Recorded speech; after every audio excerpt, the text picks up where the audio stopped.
सत्याचा आवाज, खोट्याला चोप देणार. आपण पाहत आहात जनशक्ती लाईव्ह न्यूज. निर्भीड बातम्या, निडर पत्रकारिता. कोळी समाजातील नूतन नगरसेवकांचा भव्य सत्कार सोहळा उत्साहात संपन्न पाडला. कोळी समाजातील नूतन नगरसेवकांचा भव्य सत्कार सोहळा सांगली येथे मोठ्या उत्साहात आणि सामाजिक ऐक्याच्या वातावरणात पार पडला. महर्षी वाल्मिकी चॅरिटेबल ट्रस्ट, महाराष्ट्र कोळी समाज संघ तसेच सांगली जिल्हा कोळी समाज वज्रमूठ यांच्या संयुक्त विद्यमाने या कार्यक्रमाचे आयोजन करण्यात आले होते. शनिवार 24 जानेवारी 2026 रोजी दुपारी 1 वाजता डॉ. बाबासाहेब आंबेडकर भवन, बदामी डेअरीजवळ, विजयनगर कुपवाड रोड, जिल्हाधिकारी कार्यालयाजवळ येथे हा सत्कार सोहळा संपन्न झाला. यावेळी सांगली जिल्ह्यातील कोळी समाजातून निवडून आलेल्या सर्व नूतन नगरसेवकांचा शाल, श्रीफळ, पुष्पहार व सन्मानचिन्ह देऊन गौरव करण्यात आला.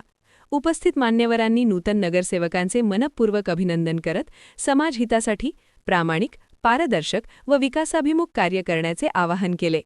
या सोहळ्यात सांगली मिरज म्युनिसिपल कॉर्पोरेशन अंतर्गत निवडून आलेले श्री अभिजित बाळासाहेब कोळी, नगरसेवक सांगली, सौ अश्विनी विनोद कोळी, नगरसेविका मिरज, ज्या तेथील सौ नीलाताई कृष्णा कोळी, श्री महादेव कोळी व श्री साहेबराव उर्फ संतोष कोळी, नगरसेवक जत यांचा विशेष सत्कार करण्यात आला. कार्यक्रमात समाजातील ज्येष्ठ नेते, पदाधिकारी, कार्यकर्ते तसेच मोठ्या संख्येने समाज बांधव उपस्थित होते. सर्वांनी नूतन नगरसेवकांना पुढील कार्यकाळासाठी शुभेच्छा दिल्या. या सोहळ्यामुळे कोळी समाजातील ऐक्य, आत्मविश्वास आणि नेतृत्वाची ताकद अधिक बळकट झाल्याची भावना उपस्थितांमधून व्यक्त झाली. यावेळी श्री एकनाथ सूर्यवंशी, जिल्हाध्यक्ष सांगली यांनी उपस्थितांचे आभार मानत नूतन नगरसेवकांनी समाजाच्या सर्वांगीण विकासासाठी एकत्रितपणे काम करावे असे आवाहन केले. सदर कार्यक्रम श्री एकनाथ सूर्यवंशी, अध्यक्ष सांगली जिल्हा वज्रमूठ कोळी समाज संघटना यांच्या नेतृत्वाखाली आयोजित करण्यात आला होता. कार्यक्रमास श्री आरजी कोळी, श्री सहदेव कोळी, गुंडा कोळी, डॉ. विलास कोळी, कर्नाळकर अस्थिरोग तज्ज्ञ, श्री शिवाजी कोळी तसेच महर्षी वाल्मिकी चॅरिटेबल ट्रस्टचे सर्व सदस्य व जत येथील कोळी समाज संघटना पदाधिकारी व सर्व सदस्य उपस्थित होते.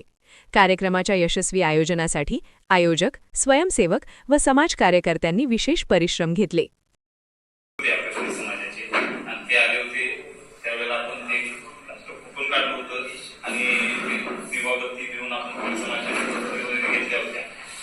त्यानंतर 2099 दरम्यान आपले 15 ते 20 हजार लोकांचा मोर्चा आमदार संभाजीप्पा पवार यांच्या 95 फार मोठा मोर्चा, त्याचे फोटोज पण मी आजपर्यंत बघतोय. आजपर्यंत दादाने एवढी कोळी समाजासाठी झुंज दिल्या, आज पण ते देत आहेत. पण आपल्याला अपयश आलं कारण आपल्यात नसलेली त्याचं मूळ कारण. मी त्यावर आता लगेच काही सगळ्या गोष्टी बोलत नाही. तुम्ही आज मला इथं सत्काराला बोलवला. हा सत्कारला लोक जरी कमी असली तर आमच्यासाठी हा सत्कार खूप मोठा आहे. कारण समाजातील सर्व ज्येष्ठ मंडळी भेटायचं एकमेव ठिकाण आहे. नाही तर प्रत्येकाला 1-2 लोक भेटतात, आज सगळेच भेटले. आणि तुम्ही माझी आठवण काढली, आमच्या वडिलांची आठवण काढून आम्हाला या सत्काराला मला बोलवलं, त्याबद्दल मी प्रथम तुमचं आभार मानते. आणि या ठिकाणी आमचे नेते शिंदेसाहेब असतील, तुमचा मुद्दा मागाशी घेतला ते मी साहेब सांगतील त्या मंदिराचा विषय कोळी समाजाच्या. आम्ही स्वतः यांच्या मागे लागून, जयंत पाटील साहेबांच्या मागे लागून तो विषय संपून घेतो. यांच्या वतीनं मी तो शब्द देतो तुम्हाला. आता 20 नंबर वॉर्ड मध्ये आपल्या कोळी समाजाच्या निवडून आल्या, जत मध्ये असतील स्वीकृत झाले असतील, त्यांच्या आई साहेब असतील निवडून आल्या.